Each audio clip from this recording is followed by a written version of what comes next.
ਸਤਿ ਸ਼੍ਰੀ ਅਕਾਲ। ਤੁਸੀਂ ਜੁੜੇ ਹੋਏ ਹੋ ਪੰਜਾਬੀ ਰੇਡੀਓ ਯੂਐਸਏ ਦੇ ਨਾਲ ਤੇ ਮੈਂ ਹਾਂ ਪ੍ਰਵੀਨ ਸ਼ਰਮਾ ਲੈ ਕੇ ਹਾਜ਼ਰ ਹਾਂ ਪ੍ਰੋਗਰਾਮ ਖਬਰ ਤੇ ਨਜ਼ਰ ਪ੍ਰੋਗਰਾਮ ਦੇ ਵਿੱਚ ਕੀ ਅਹਿਮ ਤੇ ਕੀ ਖਾਸ ਖਬਰਾਂ ਤੇ ਚਰਚਾ ਕਰਨ ਦੇ ਲਈ ਜੁੜ ਚੁੱਕੇ ਨੇ ਮਿੰਟੂ ਗੁਰਸਰੀਆ ਜੀ। ਮੈਨੂੰ ਸਤਿ ਸ਼੍ਰੀ ਅਕਾਲ, ਸਵਾਗਤ ਹੈ ਜੀ ਪੰਜਾਬੀ ਰੇਡੀਓ ਯੂਐਸਏ ਤੇ ਸ਼ੁਕਰੀਆ ਸਾਰਿਆਂ ਨੂੰ, ਸਤਿ ਸ੍ਰੀ ਅਕਾਲ ਜੀ। ਅੱਗੇ ਵਧਣ ਤੋਂ ਪਹਿਲਾਂ ਧੰਨਵਾਦ ਕਰਦੇ ਚਲੀਏ ਸਪਾਂਸਰਸ ਦਾ ਜਿਹੜੇ ਜ਼ਰੀਆ ਬਣਦੇ ਨੇ ਇਹਨਾਂ ਪ੍ਰੋਗਰਾਮਾਂ ਨੂੰ ਤੁਹਾਡੇ ਤੱਕ ਪਹੁੰਚਾਉਣ ਦੇ ਲਈ। ਖਾਲਸਾ ਇੰਸ਼ੋਰੈਂਸ ਏਜੰਸੀ ਵਾਲੇ, ਜਿਨ੍ਹਾਂ ਤੋਂ ਤੁਸੀਂ ਹਰ ਤਰੀਕੇ ਦੀ ਇੰਸ਼ੋਰੈਂਸ ਲੈ ਸਕਦੇ ਹੋ। ਇੰਸ਼ੋਰੈਂਸ ਬਾਰੇ ਪਤਾ ਕਰਨ ਦੇ ਲਈ ਇਹਨਾਂ ਦਾ ਨੰਬਰ ਹੈ 408-272-2500। ਇਹ 1992 ਤੋਂ ਲਗਾਤਾਰ ਇੰਸ਼ੋਰੈਂਸ ਬਿਜ਼ਨਸ ਦੇ ਵਿੱਚ ਸ਼ਾਨਦਾਰ ਸੇਵਾਵਾਂ ਦੇ ਰਹੇ ਨੇ ਤੇ ਅਮਰੀਕਾ ਭਰ ਦੇ ਵਿੱਚ ਇੰਸ਼ੋਰੈਂਸ ਕਰਦੇ ਨੇ। ਅੱਜ ਹੀ ਕਾਲ ਕਰੋ 408-272-2500 ਤੇ ਟਰਕੀਅਨ ਇਮੀਗ੍ਰੇਸ਼ਨ ਲਾ ਫਰਮ ਵਾਲੇ ਜੇ ਟਰਕੀਅਨ ਆ ਟੋਨੀ ਟਰਕੀਅਨ ਦੇ ਨਾਲ ਤੁਸੀਂ ਯੂਐਸ ਇਮੀਗ੍ਰੇਸ਼ਨ ਬਾਬਤ ਕੋਈ ਵੀ ਸਲਾਹ ਕਰਨੀ ਹੈ ਤਾਂ ਇਹਨਾਂ ਦਾ ਨੰਬਰ ਹੈ 4159090503।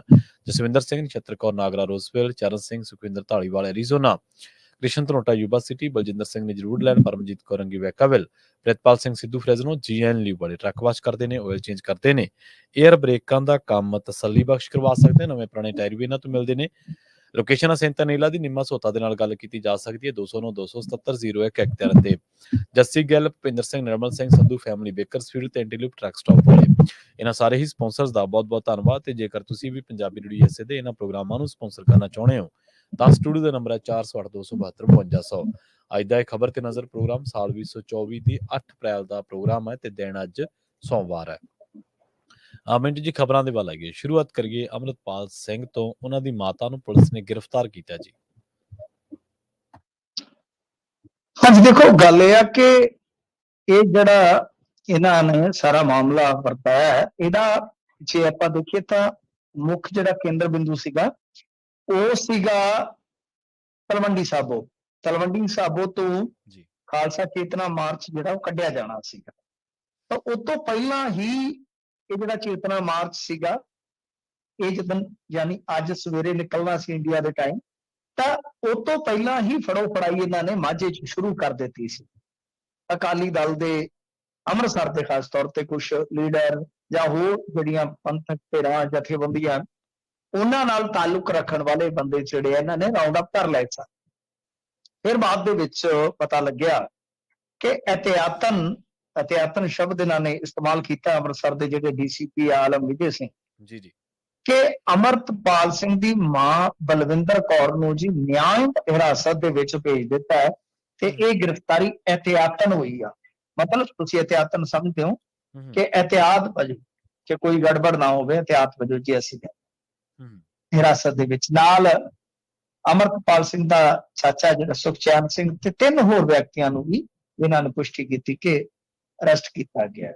ਖੈਰ ਛੱਡ ਦੇਣਗੇ ਵੈਸੇ ਤਾਂ ਉਹ ਜੇ ਕੋਈ ਐਸੀ ਵੈਸੀ ਧਾਰਾ ਨਾ ਲਾਈ ਹੋਈ ਇਹਨਾਂ ਨੇ, ਪਰ ਇਹ ਕੋਈ ਪਤਾ ਨਹੀਂ ਹੁੰਦਾ ਪ੍ਰਵੀਨ ਜੀ। ਇਹ 751 ਦੇ ਵਿੱਚ ਵੀ ਆਪਾਂ ਵੇਖਿਆ ਕਈ ਵਾਰ ਬਹੁਤ ਜ਼ਿਆਦਾ ਲਟਕਾ ਦਿੰਦੇ ਨੇ ਮਾਮਲਾ। ਹੁਣ ਇਸ ਸਾਰੇ ਘਟਨਾਕ੍ਰਮ ਦੀ ਨਿਖੇਧੀ ਕੀਤੀ ਆ, ਜਥੇਦਾਰ ਹੋਰਾਂ ਨੇ ਵੀ ਇਹਦੀ ਨਿਖੇਧੀ ਕੀਤੀ ਆ, ਗਿਆਨੀ ਹਰਪ੍ਰੀਤ ਸਿੰਘ ਹੋਰਾਂ ਨੇ ਵੀ ਨਿਖੇਧੀ ਕੀਤੀ ਆ ਤੇ ਦੱਸਿਆ ਕਿ ਇਹ ਭਾਈ ਜੋ ਸਿੱਖਾਂ ਦੇ ਅਧਿਕਾਰ ਆ ਉਹਨਾਂ ਤੋਂ ਡਾਕਾ।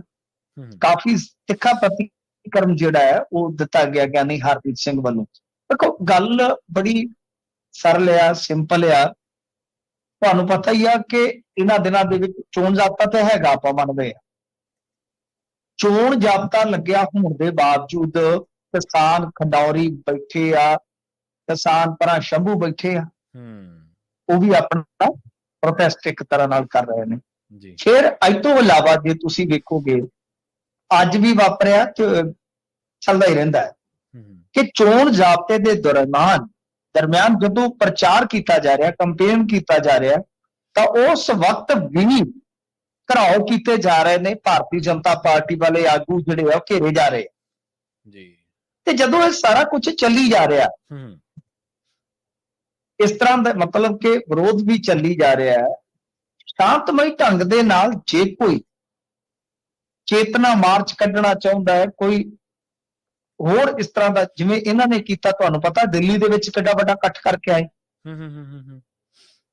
ਉਹ ਵੀ ਤਾਂ ਕੀਤਾ, ਉਹ ਵੀ ਤੇ ਵਿਰੋਧ ਸੀਗਾ ਨਾ ਅਰਵਿੰਦ ਕੇਜਰੀਵਾਲ ਦੀ ਗ੍ਰਿਫਤਾਰੀ ਦੇ ਖਿਲਾਫ। ਬੀਤੇ ਦਿਨੀ ਇਹਨਾਂ ਨੇ ਅੱਜ ਤੁਸੀਂ ਵੇਖੋਗੇ ਤਾਂ ਖਟਕੜ ਕਲਾਂ ਦੇ ਵਿੱਚ ਇਕੱਠ ਰੱਖਿਆ, ਉਹ ਵੀ ਤਾਂ ਵਿਰੋਧ ਹੀ ਸੀ,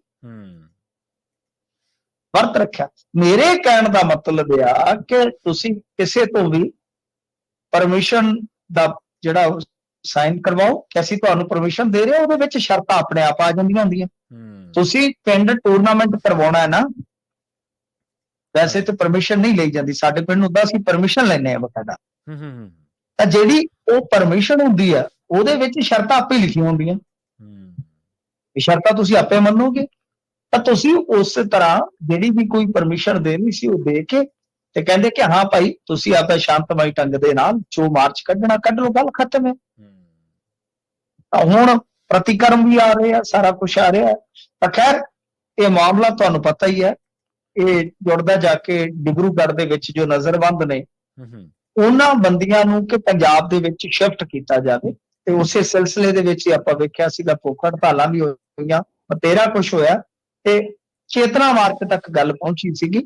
ਬਹਰਹਾਲ ਅੱਜ ਤਲਵੰਡੀ ਸਾਬੋ ਨੂੰ ਇਹਨਾਂ ਨੇ ਬਿਲਕੁਲ ਜਿੱਦਾਂ ਕਹਿ ਲਓ ਕਿ ਪੁਲਿਸ ਦੀ ਛਾਉਣੀ ਚ ਤਬਦੀਲ ਕਰ ਰੱਖਿਆ ਸੀ, ਬਹੁਤ ਸਿਕਿਉਰਿਟੀ ਲਾ ਰੱਖੀ ਸੀ ਸਵੇਰ ਤੋਂ। ਜੀ ਜੀ ਜੀ। ਤੇ ਮਿੰਟੂ ਜੀ ਅਗਲੀ ਖਬਰ ਦੇ ਵੱਲ ਵਧੀਏ, ਗੱਲ ਕਰੀਏ ਮਾਨ ਸਾਹਿਬ ਦੀ ਮਾਨ ਹੋਣਗੇ ਕਹਿੰਦੇ ਆਪ ਦੇ ਸਟਾਰ ਪ੍ਰਚਾਰਕ ਜੀ। ਦੇਖੋ ਗੱਲ ਇਹ ਹੈ ਕਿ ਮਾਨ ਸਾਹਿਬ ਸਟਾਰ ਪ੍ਰਚਾਰਕ ਰਹਿਣਗੇ, ਇਹਦੇ 'ਚ ਤਾਂ ਕੋਈ ਸ਼ੱਕ ਨਹੀਂ ਹੈ। ਦੋ ਵੱਡੇ ਪ੍ਰਚਾਰਕ ਇਸ ਵੇਲੇ ਇਹਨਾਂ ਦੇ ਕੋਲ ਬਚੇ ਨੇ, ਜੇ ਆਪਾਂ ਨਜ਼ਰ ਦੌੜਾਈਏ ਸੰਜੇ ਸਿੰਘ ਨੈਸ਼ਨਲ ਲੈਵਲ ਜੀ ਜੀ, ਤੇ ਦੂਸਰੇ ਕਹਿ ਲਓ ਕਿ ਭਗਵੰਤ ਮਾਨ। ਤਾਂ ਅੱਜ ਵੀ ਇਹਨਾਂ ਨੇ ਹਰਿਆਣੇ ਦੇ ਵਿੱਚ ਜਾ ਕੇ ਮਾਹੌਲ ਦਿਖਾਇਆ ਪੂਰਾ, ਅੱਜ ਉੱਥੇ ਇਹਨਾਂ ਨੇ ਹਰਿਆਣੇ ਦੇ ਵਿੱਚ ਪ੍ਰਚਾਰ ਕੀਤਾ। ਬਾਕੀ ਇਹਨਾਂ ਦਾ ਜਿਹੜਾ ਪ੍ਰੋਗਰਾਮ ਹੈ ਉਹ ਗਾਂ ਦੀ ਗਾਂ ਹੁਣ ਚੱਲੀ ਜਾਣਾ। ਦੱਸਦੇ ਆ ਕਿ 12 ਤੇ 13 ਅਪ੍ਰੈਲ ਨੂੰ ਦਿੱਲੀ ਦੇ ਵਿੱਚ, ਫਿਰ 16 ਤੇ 17 ਅਪ੍ਰੈਲ ਨੂੰ ਗੁਜਰਾਤ ਦੇ ਵਿੱਚ ਇਹਨਾਂ ਨੇ ਕੰਪੇਨ ਕਰਨਾ था। ਇਹਦਾ ਮਤਲਬ ਹੈ ਕਿ ਪੰਜਾਬ ਦੇ ਵਿੱਚ ਵੀ ਕੰਪੇਨ ਜਾਰੀ ਆ, ਤੇ ਫਿਰ ਹਰਿਆਣੇ ਤੋਂ ਬਾਅਦ ਦਿੱਲੀ, ਤੇ ਦਿੱਲੀ ਤੋਂ ਬਾਅਦ ਗੁਜਰਾਤ। ਜੀ ਜੀ, ਇੱਥੇ ਇਹ ਲੜ ਰਹੇ ਨੇ, ਹਰਿਆਣੇ 'ਚ ਇੱਕ ਥਾਂ ਤੋਂ, ਦਿੱਲੀ 'ਚ ਕੁਝ ਜ਼ਿਆਦਾ ਥਾਵਾਂ ਤੇ ਲੜ ਰਹੇ ਨੇ, ਤੇ ਗੁਜਰਾਤ 'ਚ ਵੀ ਇੱਕ ਥਾਂ, ਤੇ 13 ਆਪਣੇ ਹੋ। ਤਾਂ ਮਤਲਬ ਇਹ ਹੈ ਕਿ ਭਗਵੰਤ ਮਾਨ ਠੀਕ ਹੈ, ਵੈਸੇ ਕੰਪੇਨ ਕਰਨ 'ਚ ਮਜ਼ਾ ਆਉਂਦਾ ਭਗਵੰਤ ਮਾਨ, ਉਹ ਸਟਾਰ ਪ੍ਰਚਾਰਕ ਬਣ ਕੇ ਹਮੇਸ਼ਾ ਖੁਸ਼ ਰਹਿੰਦੇ ਆ ਜੀ।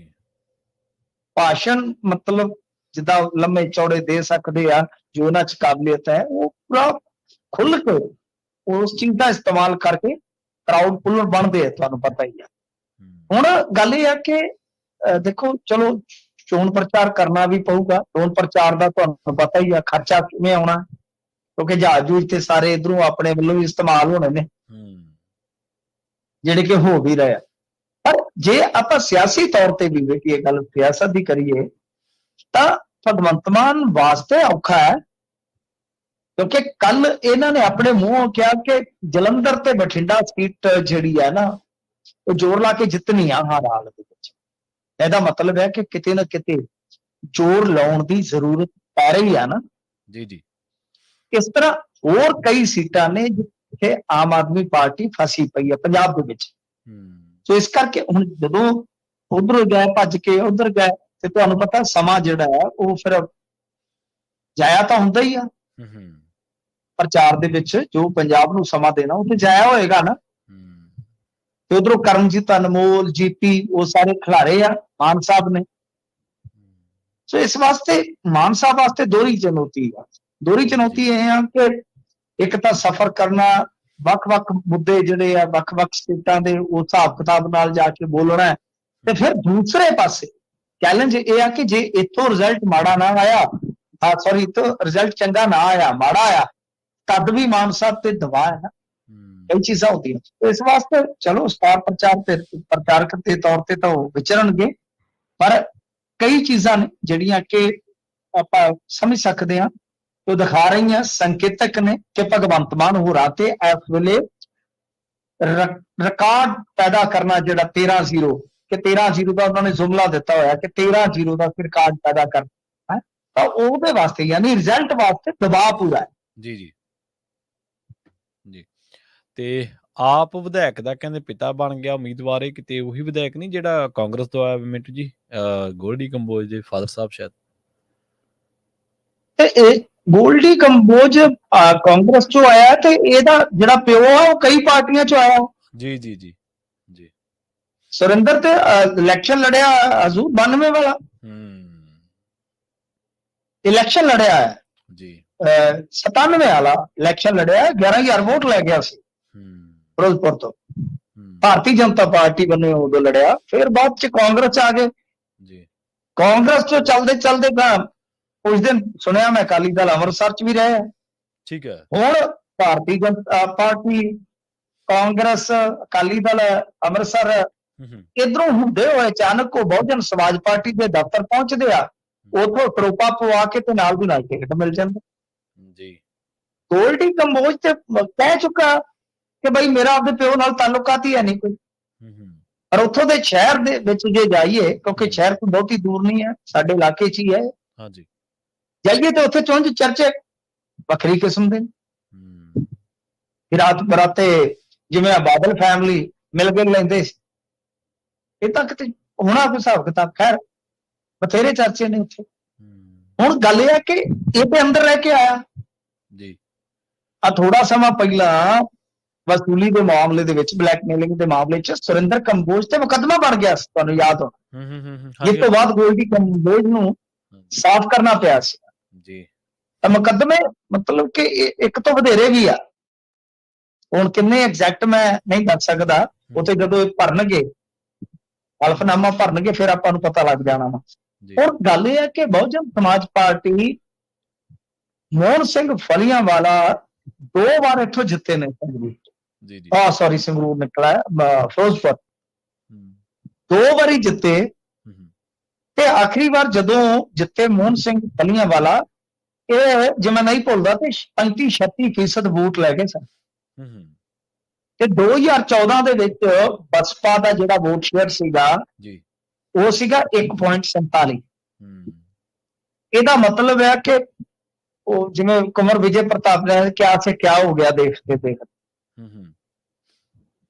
ਬਈ ਏਡਾ ਵੱਡਾ ਵੋਟ ਸ਼ੇਅਰ ਹੋਵੇ 2 ਵਾਰੀ ਤੁਹਾਡਾ ਮੈਂਬਰ ਪਾਰਲੀਮੈਂਟ ਉੱਥੋਂ ਜਿੱਤਿਆ ਹੋਵੇ ਬਣਿਆ ਹੋਵੇ ਉਮੀਦਵਾਰ ਜਿੱਤਿਆ ਹੋਵੇ ਤਾਂ ਹੁਣ ਤੁਸੀਂ ਸੁਰਿੰਦਰ ਕੰਬੋਜ ਤੇ ਦਾ ਖੇਡਣ ਵਾਸਤੇ ਸਮਝ ਨਹੀਂ ਆ ਜੀ ਜੀ ਸਮਝ ਨਹੀਂ ਆ ਰਹੀ ਤੁਸੀਂ ਆਪ ਹੀ ਸੋਚੋ ਕਿ ਸੁਰਿੰਦਰ ਕੰਬੋਜ ਨੂੰ ਜੇਕਰ ਟਿਕਟ ਦਿੱਤੀ ਆ ਤਾਂ ਇਹ ਫੈਸਲਾ ਆਪਣੇ ਆਪ ਚ ਕਿਹੋ ਜਿਹਾ ਖੈਰ ਇਹ ਦਿਲਚਸਪ ਰਹੇਗਾ ਵੈਸੇ ਤਾਂ ਗੋਲਡੀ ਕੰਬੋਜ ਦਾ ਵੀ ਮਾਮਲਾ ਹੈ ਨਾ ਜਿਹੜਾ ਉਹ ਕੁਝ ਇਸ ਤਰ੍ਹਾਂ ਦਾ ਸੀਗਾ ਗੋਲਡੀ ਕੰਬੋਜ ਨੇ ਵਿੱਚੋਂ ਜੇ ਮੰਤਰੀ ਬਣਨ ਦੀ ਵੀ ਕੋਸ਼ਿਸ਼ ਕੀਤੀ ਨਹੀਂ ਗੱਲ ਬਣੀ ਹੁਣ ਗੱਲ ਇਹ ਹੈ ਕਿ ਹੋ ਸਕਦਾ ਕੱਲ ਨੂੰ ਉਹ ਵੀ ਆ ਜਾਵੇ ਮੈਦਾਨ 'ਚ ਆਮ ਆਦਮੀ ਪਾਰਟੀ ਨੇ ਹਲੇ ਫਿਰੋਜ਼ਪੁਰ ਤੋਂ ਕੈਂਡੀਡੇਟ ਦੇਣਾ ਇੱਕ ਬਿਜ਼ਨਸਮੈਨ ਦੀ ਗੱਲ ਜ਼ਰੂਰ ਚੱਲਦੀ ਪਈ ਆ ਜੇ ਉਹਦੇ ਨਾਲ ਨਾ ਸੈੱਟ ਬੈਠਾ ਕੰਮ ਤੇ ਹੋ ਸਕਦਾ ਕਿ ਗੋਲਡੀ ਕੰਬੋਜ ਨੂੰ ਕਹਿ ਦੇਣ ਤਾਂ ਉਸ ਸੂਰਤ ਦੇ ਵਿੱਚ ਇਹ ਪੁੱਤਰਾਮੋ ਸਾਹਮਣੇ ਹੋ ਜਾਣਗੇ ਖੈਰ ਗੱਲ ਇਹ ਹੈ ਕਿ ਟਿਕਟ ਬਸਪਾ ਨੇ ਦੇ ਦਿੱਤੀ ਆ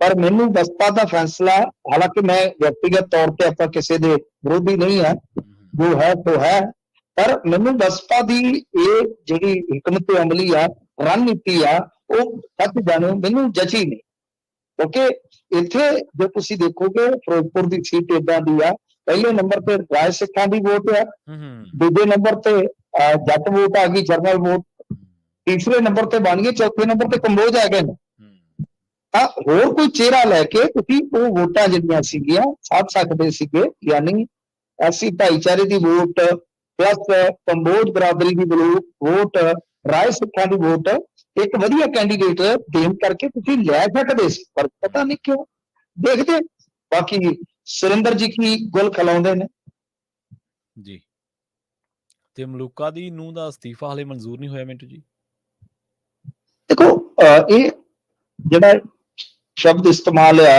ਆਪਾਂ ਅਸਤੀਫਾ ਸ਼ਬਦ ਕਰ ਰਹੇ ਹਾਂ ਚਲੋ ਅਸਤੀਫਾ ਵੀ ਆ ਠੀਕ ਹੈ ਪਰ ਇਹ ਵੈਸੇ ਤਾਂ VRS ਹੈ ਜਿਹੜੀ ਆਪਾਂ ਕਹਿ ਦਿੰਦੇ ਹਾਂ VRS ਕਿ ਵੇਲੇ ਪਹਿਲਾਂ ਕਿਸੇ ਨੇ ਸਵੈ ਇਸ਼ਤ ਰਿਟਾਇਰਮੈਂਟ ਲੈ ਲਈ ਉਹ ਅਪਲਾਈ ਕੀਤਾ ਉਹਨੂੰ ਅਸਤੀਫਾ ਆਪਾਂ ਕਹਿ ਦਿੰਦੇ ਹਾਂ ਵੈਸੇ ਠੀਕ ਹੈ ਸ਼ਬਦ ਚਲੋ ਇਹ ਵੀ ਨਹੀਂ ਅੱਛਾ ਉਹਦੇ ਵਿੱਚ ਹੁਣ ਕੀ ਹੈ ਕਿ ਅਸਤੀਫਾ ਸਰਕਾਰ ਕਿਉਂ ਨਹੀਂ ਮਨਜ਼ੂਰ ਕਰ ਰਹੀ ਬਈ ਇਹ ਤੇ ਸਰਕਾਰ ਦਾ ਹੀ ਕੋਈ ਨੁਮਾਇੰਦਾ ਕਲੀਅਰ ਕਰੇ ਤੇ ਤਦ ਆ ਨਾ ਤੇ ਕੀ ਆਮ ਜਿਹੜਾ ਰੂਟੀਨ ਦਾ ਪ੍ਰੋਸੀਜਰ ਆ ਉਹਦੇ ਵਿੱਚ ਕੋਈ ਸਮਾਂ ਲੱਗ ਰਿਹਾ ਜਾਂ ਫਿਰ ਕੋਈ ਰਾਜਨੀਤਿਕ ਐਂਗਲ ਹੈ ਕਿਉਂਕਿ ਤੁਸੀਂ ਵੇਖੋ ਨਾ ਸ਼ੀਤਲ ਅੰਗੁਰਾਲ ਦਾ ਵੀ ਅਸਤੀਫਾ ਮਨਜ਼ੂਰ ਨਹੀਂ ਹੋ ਰਿਹਾ ਉਹ ਕਿਉਂ ਨਹੀਂ ਹੋ ਰਿਹਾ?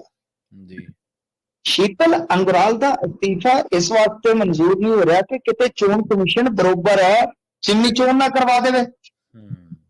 ਮਤਲਬ ਕਿ ਲੋਕ ਸਭਾ ਦੀ ਜਿੱਦਣ ਵੋਟਿੰਗ ਹੋਣੀ ਆ ਉਸੇ ਦਿਨ ਇਹ ਨਾ ਹੋਵੇ ਕਹਿ ਦੇਣ ਕਿ ਤੁਸੀਂ ਵੀ ਆ ਜਾਓ ਮੈਦਾਨ 'ਚ, ਜੀ ਤਾਂ ਬਹੁਤ ਕੁਝ ਦਾਅ ਤੇ ਲੱਗ ਜਾਏਗਾ।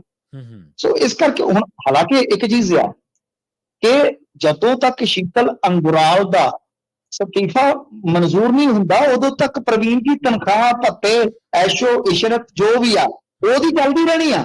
ਜੀ ਮਤਲਬ ਕਿ ਵਿਧਾਇਕੀ ਇੱਕ ਤਰ੍ਹਾਂ ਨਾਲ ਉਹਦੀ ਖਤਮ ਹੋਈ ਪਈ ਆ, ਪਾਰਟੀ ਉਹ ਬਦਲ ਗਿਆ। ਬਾਵਜੂਦ ਇਸ ਤੇ ਉਹਦਾ ਮੀਟਰ ਘੁੱਕਦਾ ਰਹਿਣਾ ਹੈ। ਜੀ ਕਿਉਂ? ਕਿਉਂਕਿ ਜਿਹੜੇ ਲਾਭ ਹੁੰਦੇ ਆ, ਭੱਤੇ ਹੁੰਦੇ ਆ, ਸਹੂਲਤਾਂ ਹੁੰਦੀਆਂ, ਉਹ ਉਸ ਦਿਨ ਬੰਦ ਹੁੰਦੀਆਂ ਵਿਧਾਇਕ ਦੀਆਂ ਜਿਸ ਦਿਨ ਅਸਤੀਫਾ ਮਨਜ਼ੂਰ ਹੋ ਜਾਂਦਾ। ਤਾਂ ਮਨਜ਼ੂਰ ਕਿਉਂ ਨਹੀਂ ਕੀਤਾ ਜਾ ਰਿਹਾ? ਕਿਉਂ? ਕਿਉਂਕਿ ਮੈਂ ਜਿਵੇਂ ਤੁਹਾਨੂੰ ਦੱਸਿਆ ਕਿ ਉੱਥੇ ਵੀ ਰਾਜਸੀ ਹਿੱਤ ਹੁੰਦੇ ਆ ਕਈ ਵਾਰ। ਤੇ ਰਹੀ ਗੱਲ ਹੁਣ ਅਸਤੀਫੇ ਦੀ, ਹੋ ਸਕਦਾ ਕਿ ਇੱਧਰ ਵੀ ਰਾਜਨੀਤਿਕ ਕੋਈ ਹੋਵੇ ਸੋਚ ਕਿ ਬਈ ਇੱਕ ਪਾਰਟੀ ਜੁਆਇਨ ਨਾ ਕਰਨ ਜਾਂ ਕੁਝ ਐਸਾ ਵੈਸਾ ਕੁਝ ਹੋ ਸਕਦਾ ਹੈ, ਰੋਕਿਆ ਜਾਵੇ। ਬਾਕੀ ਹੁਣ ਕਿੰਨਾ ਕੁਝ ਰੋਕ ਸਕਦੇ ਇਹ ਤਾਂ ਪਤਾ ਨਹੀਂ। ਬਾਕੀ ਸਿਕੰਦਰ ਸਿੰਘ ਮਲੂਕਾ ਦਾ ਚਰਚਾ ਜਿਹੜਾ ਚੱਲਿਆ ਸੀਗਾ ਉਹ ਹਾਲ ਦੀ ਘੜੀ ਤੱਕ ਕਹਿ ਲਓ ਤੇ ਸੱਚ ਸਾਬਤ ਨਹੀਂ ਹੋਇਆ, ਚਰਚਾ ਚੱਲਦਾ ਰਿਹਾ। ਵੈਸੇ ਚਰਚੇ ਇਹ ਵੀ ਆ ਕਿ ਮਲੂਕਾ ਨੂੰ ਇੰਨੇ ਫੋਨ ਗਏ ਕਿ ਅੱਕ ਕੇ ਉਹ ਤੇ ਇਹ ਕਹਿੰਦੇ ਸੁਣੇ ਗਏ, ਦੱਸਦੇ ਆ ਕਿਸੇ ਬੰਦੇ ਕੋਲ ਗੱਲ ਕਰ ਰਹੇ ਸੀ ਕਿ ਕਿਸੇ ਰਾਜਸੀ ਘਰ ਦੇ ਵਿੱਚ, ਰਾਜਨੀਤੀ ਵਾਲੇ ਪਰਿਵਾਰ ਦੇ ਵਿੱਚ ਕੋਈ ਅਫਸਰ ਨਾ ਹੋਵੇ। ਇੰਨੇ ਫੋਨ ਕਹਿੰਦਾ ਸਾਰੀ ਜ਼ਿੰਦਗੀ ਚ ਨਹੀਂ ਆਏ ਜਿੰਨੇ ਯਾਰ ਇੱਕ ਦਿਨ ਚ ਆ ਗਿਆ। ਫੈਸਲਾ ਉਹਦਾ 9 ਦਾ ਦਾ। ਉਹ ਇਸ ਤਰ੍ਹਾਂ ਜੋ ਕਹਾਣੀਆਂ ਜਿਹੜੀਆਂ ਕਿਸੇ ਜਿਹੜੇ ਸਾਹਮਣੇ ਆ ਰਹੇ, ਤਾਂ ਫਿਲਹਾਲ ਇਸ ਪਰਿਵਾਰ ਤੋਂ ਇਲਾਵਾ ਇੱਕ ਪਟਿਆਲੇ ਦਾ ਅਕਾਲੀ ਪਰਿਵਾਰ ਹੈ, ਉਹਦੇ ਬੜੇ ਚਰਚੇ ਸੀ ਕਿ ਉਹ ਵੀ ਜਾ ਰਿਹਾ ਜੀ ਭਾਜਪਾ ਚ। ਤਾਂ ਉਹ ਮਤਲਬ ਕਿ ਚਰਚੇ ਹੀ ਆ ਹਾਲੇ, ਪਰ ਇਹ VRS ਮਨਜ਼ੂਰ ਜਿਹੜੀ ਆ ਹਾਲੇ ਤੱਕ ਨਹੀਂ ਹੋਈ। ਕਿੱਦਣ ਹੁੰਦੀ ਹੈ ਪਤਾ ਲੱਗ ਜਾਏਗਾ ਜਿੱਦਣ ਵੀ ਹੋਈ। ਤੇ ਲੁਧਿਆਣਾ ਚ ਕਾਂਗਰਸੀਆਂ ਨੇ ਗੁਪਤ ਮੀਟਿੰਗ ਕੀਤੀ ਹੈ ਜੀ। ਦੇਖੋ ਗੁਪਤ ਮੀਟਿੰਗ ਕਾਂਗਰਸੀਆਂ ਦੀ ਜਿਹੜੀ ਆ ਨਾ, ਉਹ ਜਿਵੇਂ ਭਾਰਤ ਭੂਸ਼ਣ, ਆਸ਼ੂ ਵੈਦ, ਇੱਕ ਦੋ ਹੋਰ ਨੇਤਾ ਜਿਹੜੇ ਇੱਥੇ ਪਹੁੰਚੇ ਆ, ਉਹਨਾਂ ਨੇ ਵੈਸੇ ਤਾਂ ਕਹਿੰਦੇ ਕਿ ਜੀ ਅਸੀਂ ਤੇ ਤੜਕੇ ਪਰੌਂਠੇ ਖਾਣ ਲਈ ਇਕੱਠੇ ਹੋਏ ਸਾਂ, ਪਰ ਆਪਾਂ ਨੂੰ ਵੀ ਪਤਾ ਕਿ ਇਹੋ ਜਿਹੇ ਮਾਹੌਲ ਦੇ ਵਿੱਚ ਪਰੌਂਠਿਆਂ ਤੇ ਵੀ ਬਥੇਰਾ ਕੁਝ ਜਿਹੜਾ ਚੱਲ ਜਾਂਦਾ। ਹੁਣ ਦੇਖੋ ਲੁਧਿਆਣੇ ਦੀ ਰਾਜਨੀਤੀ ਜਿਹੜੀ ਆ ਉਹ ਇਸ ਤਰ੍ਹਾਂ ਕਿ ਰਵਨੀਤ ਬਿੱਟੂ ਜਿਹੜਾ ਲੰਗੋਟੀਆ ਯਾਰ ਭਾਰਤ ਭੂਸ਼ਣ ਆਸ਼ੂ ਦਾ, ਜਿਹੜਾ ਜਦੋਂ ਇਹਨੂੰ ਨਾਈ ਦੀ ਦੁਕਾਨ ਚੋਂ ਚੁੱਕ ਕੇ ਲੈ ਕੇ ਗਏ ਨੇ ਵਿਜੀਲੈਂਸ ਵਾਲੇ, ਇੰਨਾ ਰੌਲਾ ਪਾਉਂਦਾ ਸੀ ਗੱਲਾਂ ਹੀ ਛੱਡ ਦਿਓ। ਉਹ ਜਿਗਰੀ ਯਾਰ ਲੰਗੋਟੀਆ ਯਾਰ ਉਹ ਤੇ ਚਲਾ ਗਿਆ ਭਾਜਪਾ ਦੇ ਵਿੱਚ ਜੀ। ਇਲੈਕਸ਼ਨ ਉੱਥੋਂ ਹੁਣ ਲੜਵਾਉਣ ਦੀ ਚੁਣੌਤੀ ਆ। ਲੁਧਿਆਣਾ ਸੀਟ ਤੋਂ ਦੇਖੋ ਲਾਮਬੰਦੀ ਵੀ ਹੋ ਰਹੀ ਆ, ਕਿਤੇ ਨਾ ਕਿਤੇ ਕਹਿ ਲਓ ਕਿ ਜਿਹੜੀ ਹਾਈ ਕਮਾਂਡ ਹੈ ਉਹ ਵੀ ਬਹੁਤ ਸੋਚ ਵਿਚਾਰ ਕੇ ਚੱਲਦੀ ਪਈ ਹੈ ਕਿ ਕਿਸ ਤਰ੍ਹਾਂ ਫੈਸਲਾ ਲਿਆ ਜਾਵੇ। ਭਾਰਤ ਭੂਸ਼ਣ ਆਸ਼ੂ ਨੂੰ ਮੈਦਾਨ ਚ ਉਤਾਰਨ ਦੀ ਤਿਆਰੀ ਆ, ਕਦੇ ਕਹਿ ਲਓ ਕਿ ਕਿਸੇ ਹੋਰ ਲੀਡਰ ਤੇ ਵੀ ਗੁਣਾ ਪੈਣ ਦੇ ਅਸਾਰ ਆ। ਬੈਂਸ ਦਾ ਚਰਚਾ ਚੱਲਦਾ ਕਿ ਬੈਂਸ ਆ ਸਕਦਾ ਤੇ ਉਹ ਇਲੈਕਸ਼ਨ ਲੜ ਸਕਦਾ। ਹਾਲਾਂਕਿ ਬੈਂਸ ਦੀ ਗਰਾਰੀ ਇਹ ਸੁਣੀ ਦੀ ਆ ਕਿ ਉਹ ਆਪਣੇ ਲੈਟਰ ਬਾਕਸ ਜਿਹੜਾ ਸਿੰਬਲ ਆ ਉਹਦੇ ਤੇ ਲੜਨਾ ਚਾਹੁੰਦੇ, ਕਾਂਗਰਸ ਲੜਾਉਣਾ ਨਹੀਂ ਚਾਹੁੰਦੀ। ਤਾਂ ਮਤਲਬ ਕਿ ਇਸ ਤਰ੍ਹਾਂ ਦੀ ਉੱਥੇ ਕਿਆਫੇਬਾਜ਼ੀ ਜਿਹੜੀ ਚੱਲਦੀ ਪਈ ਆ ਦਰਮਿਆਨ ਇਹ ਜਿਹੜੀ ਮੀਟਿੰਗ ਹੋ ਸਕਦਾ ਕਿ ਕੋਈ ਲਾਮਬੰਦੀ ਵਾਸਤੇ ਹੋਵੇ, ਕਿਉਂਕਿ ਦੇਖੋ ਇਸ ਮੀਟਿੰਗ ਦੇ ਵਿੱਚ ਇੱਕ ਵਿਅਕਤੀ ਹੋਰ ਵੀ ਸ਼ਾਮਲ ਸੀ, ਉਹ ਸੀ ਸੰਜੇ ਤਲਵਾੜ ਜੀ। ਸੰਜੇ ਤਲਵਾੜ ਬਾਰੇ ਵੀ ਬਹੁਤ ਸਾਰੀਆਂ ਕਹਾਣੀਆਂ ਚੱਲ ਰਹੀਆਂ ਸੀਗੀਆਂ ਕਿ ਉਹ ਪਾਰਟੀ ਛੱਡ ਕੇ ਜਾ ਰਹੇ, ਅਖੀਰ ਉਹਨਾਂ ਨੂੰ ਫਿਰ ਸਫਾਈ ਦੇਣੀ ਪਈ। ਹੋ ਸਕਦਾ ਇਸ ਲਿਹਾਜ਼ ਨਾਲ ਵੀ ਕਿਉਂਕਿ ਹੁਣ ਭਾਰਤ ਭੂਸ਼ਣ ਆਸ਼ੂ ਦਾ ਉੱਥੇ ਬਹੁਤ ਜ਼ਿਆਦਾ ਰੋਲ ਰਹਿਣ ਵਾਲਾ। ਲੁਧਿਆਣਾ ਕੋਈ ਵੀ ਲੜੇਗਾ ਤਾਂ ਕਾਂਗਰਸ ਵੱਲੋਂ ਭਾਰਤ ਭੂਸ਼ਣ ਆਸ਼ੂ ਦਾ ਰੋਲ ਜਿਹੜਾ ਮਹੱਤਵਪੂਰਨ ਰਹੇਗਾ। ਪਰ ਗੱਲ ਇਹ ਕਿ ਸੰਜੇ ਤਲਵਾੜ ਦਾ ਜਿਹੜਾ ਚਰਚਾ ਚੱਲਦਾ ਸੀਗਾ, ਉਸ ਚਰਚੇ ਦੇ ਵਿੱਚ ਇਹ ਵੀ ਚਰਚਾ ਕਿ ਸੰਜੇ ਤਲਵਾੜ ਵੀ ਉੱਥੋਂ ਲੜਨ ਦਾ ਇਸ਼ੂ ਹੈ। ਤੇ ਇੱਕ ਇਹ ਵੀ ਚਰਚਾ ਹੈ ਕਿ ਮਨੀਸ਼ ਤਿਵਾੜੀ ਨੂੰ ਵੀ ਕਾਂਗਰਸ ਤੱਕ ਜਿਹੜਾ ਧੜਾ ਹੈ ਚਾਹੁੰਦਾ ਕਿ ਇੱਥੇ ਲਿਆਂਦਾ ਜਾਵੇ ਸ੍ਰੀ ਅਨੰਦਪੁਰ ਸਾਹਿਬ ਤੋਂ। ਤਿਵਾੜੀ ਜਿਹੜੇ ਆ ਉਹ ਚਾਹੁੰਦੇ ਆ ਕਿ ਮੈਂ ਚੰਡੀਗੜ੍ਹ ਸੈੱਟ ਹੋ ਜਾਵਾਂ। ਜੀ ਪੈ ਗਿਆ ਚੰਡੀਗੜ੍ਹ ਦਾ ਚਸਕਾ, ਪਿੰਡ ਹੁਣ ਮੁੜਿਆ ਜਾਂਦਾ ਨਹੀਂ। ਹੂੰ ਤਾਂ ਉਹ ਮਤਲਬ ਕਿ ਚੰਡੀਗੜ੍ਹ ਜਾਣ ਨੂੰ ਫਿਰਦੇ ਆ, ਸ਼ਿਫਟ ਹੋਣ ਨੂੰ ਫਿਰਦੇ ਆ। ਹੂੰ ਜਦਕਿ ਕਾਂਗਰਸ ਦਾ ਇੱਕ ਧੜਾ ਕਹਿੰਦਾ ਕਿ ਜੇਕਰ ਮਨੀਸ਼ ਤਿਵਾੜੀ ਇੱਥੇ ਮੈਦਾਨ 'ਚ ਉਤਰ ਜਾਂਦੇ ਆ ਤੇ ਬਈ ਸਾਰਿਆਂ ਨੂੰ ਪੋਤ ਕੇ ਰੱਖਦੇ ਆ, ਇਹ ਅੱਛਾ ਸਾਰਿਆਂ ਨੂੰ ਸਬਕ ਸਿਖਾਦੇ ਆ। ਸੋ ਜੀ ਇਹ ਸਾਰੀ ਫਿਰ ਜਦੋਂ ਚਰਚਾਬਾਜ਼ੀ ਚੱਲਦੀ ਆ, ਉਸ ਦਰਮਿਆਨ ਇਹ ਮੀਟਿੰਗ ਜਿਹੜੀ ਆ ਕੱਲੀ ਮੈਨੂੰ ਤੇ ਲੱਗਦਾ ਵੀ ਪਰੌਂਠੇ ਲੱਸੀ ਉੱਥੋਂ ਤੱਕ ਹੀ ਸੀਮਤ ਰਹਿ ਜਾਏਗੀ।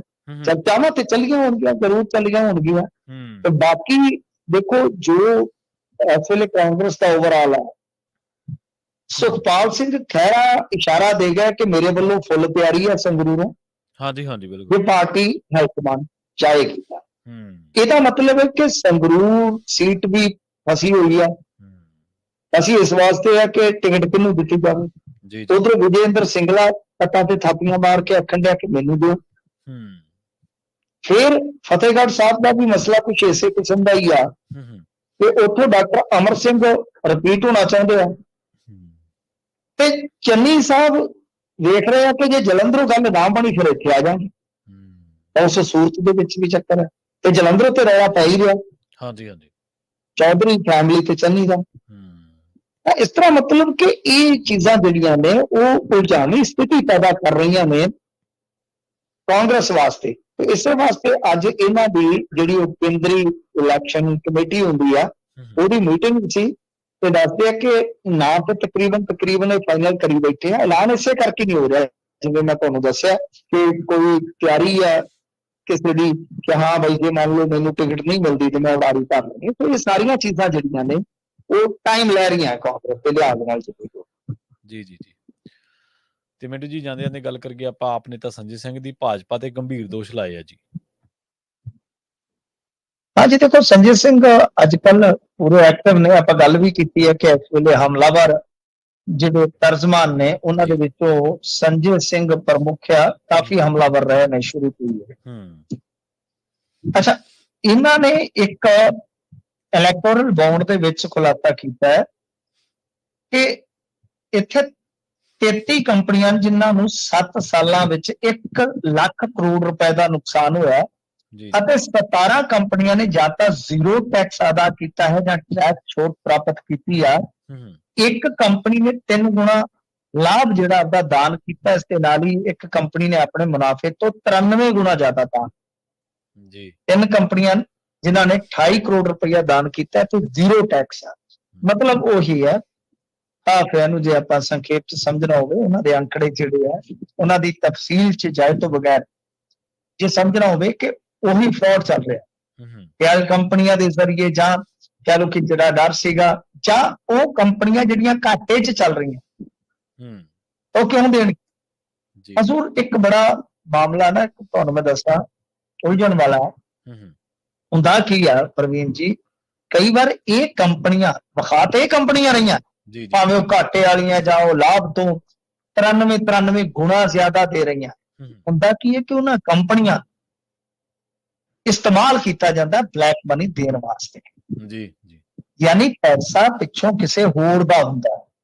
ਫਰਜ਼ ਕਰੋ ਕਿ ਇੱਕ ਕੋਈ ਗਰੁੱਪ ਆ, ਲਾ ਲਓ ਚਿਰਡ ਭੁੰਡੀਆਂ ਵਾਲਾ ਗਰੁੱਪ ਆ, ਉਹਦਾ ਬਹੁਤ ਵੱਡਾ ਮੋਦੀ ਸਾਹਿਬ ਦਾ ਕਹਿ ਲਓ ਜਾਂ ਪ੍ਰਧਾਨ ਮੰਤਰੀ ਕਿਸੇ ਦਾ ਸਰਕਾਰ ਪੂਰਾ ਰਸੂਖ ਆ, ਉਹ ਚਿਰੜ ਭੁੰਡੀਆਂ ਵਾਲਿਆਂ ਨੇ ਪੈਸਾ ਖੁਦ ਨਹੀਂ ਦਿੱਤਾ। ਉਹਨਾਂ ਨੇ ਚਿੰਗ ਮੰਗਲੀ ਕੰਪਨੀ ਚੱਕ ਲਈ, ਉਹ ਜਿਹੜੀ ਬੰਦ ਪਈ ਆ, ਘਾਟੇ 'ਚ ਪਈ ਆ। ਠੀਕ ਹੈ ਨਾ ਜੀ, ਕਾਗਜ਼ਾਂ 'ਚ ਪਈ, ਉਹਨਾਂ ਨੇ ਕਿਹਾ ਕਿੱਲਾ ਹੋਇਆ ਬੜਾ ਜਿਹਾ, ਵਰਤ ਘਰ ਦੀ ਗੱਡੀ ਆਪਣੀ, ਗੰਡਾ ਸਿੰਘ ਡਰਾਈਵਰ ਨੇ। ਤਾਂ ਮਤਲਬ ਕਿ ਇਹ ਇੱਕ ਬਹੁਤ ਵੱਡਾ ਫਰਾਡ ਹੈ। ਜਾਂਚ ਪੜਤਾਲ ਹੋਣੀ ਚਾਹੀਦੀ ਆ। ਪਰ ਇਸ ਮੁਲਕ ਦੇ ਵਿੱਚ ਵੇਖੋ ਕਮਾਲ ਦੀ ਗੱਲ ਆ ਕਿ ਪ੍ਰਧਾਨ ਮੰਤਰੀ ਏਡਾ ਬੇਸ਼ਰਮ ਪ੍ਰਧਾਨ ਮੰਤਰੀ ਸਾਬਤ ਹੋ ਰਿਹਾ ਵਾ ਕਿ ਉਹ ਭ੍ਰਿਸ਼ਟਾਚਾਰੀ, ਭ੍ਰਿਸ਼ਟਾਖੋਰੀ ਦੇ ਖਿਲਾਫ ਬੜੀਆਂ ਵੱਡੀਆਂ ਗੱਲਾਂ ਕਰਦਾ। ਮੋਦੀ ਦੀ ਗਰੰਟੀ ਆ ਭ੍ਰਿਸ਼ਟਾਖੋਰੀ ਕਰਨ ਵਾਲੇ ਅੰਦਰ ਜਾਣਗੇ, ਪਰ ਜਿਹੜਾ ਸਭ ਤੋਂ ਵੱਡਾ ਇੱਕ ਤਰ੍ਹਾਂ ਨਾਲ ਕਹਿ ਲਓ ਕਿ ਘਪਲਾ ਨਿਕਲਿਆ ਪਿਆ, ਇਹਦੀ ਜਾਂਚ ਤੇ ਕਰਵਾਓ। ਬਿਲਕੁਲ ਜੀ, ਜਾਂਚ ਤੇ ਹੋਣੀ ਚਾਹੀਦੀ। ਸੋ ਇਹਨਾਂ ਚੀਜ਼ਾਂ ਤੋਂ ਪਾਸੇ ਲੰਘ ਜਾਂਦੇ ਜੀ। ਮਿੰਟੂ ਜੀ, ਇਹਨਾਂ ਖਾਸ ਖਬਰਾਂ ਤੇ ਖਾਸ ਜਾਣਕਾਰੀਆਂ ਦੇ ਲਈ ਤੁਹਾਡਾ ਬਹੁਤ ਬਹੁਤ ਧੰਨਵਾਦ ਜੀ। ਧੰਨਵਾਦ। ਪ੍ਰੋਗਰਾਮ ਖਬਰ ਤੇ ਨਜ਼ਰ ਨੂੰ ਆਪਾਂ ਇੱਥੇ ਹੀ ਸਮਾਪਤ ਕਰਾਂਗੇ। ਤੁਹਾਡਾ ਸਾਰਿਆਂ ਦਾ ਬਹੁਤ ਧੰਨਵਾਦ। ਸਤਿ ਸ਼੍ਰੀ ਅਕਾਲ। ਜੁੜੇ ਰਹੋ ਪੰਜਾਬੀ ਰੇਡੀਓ USA ਦੇ ਨਾਲ।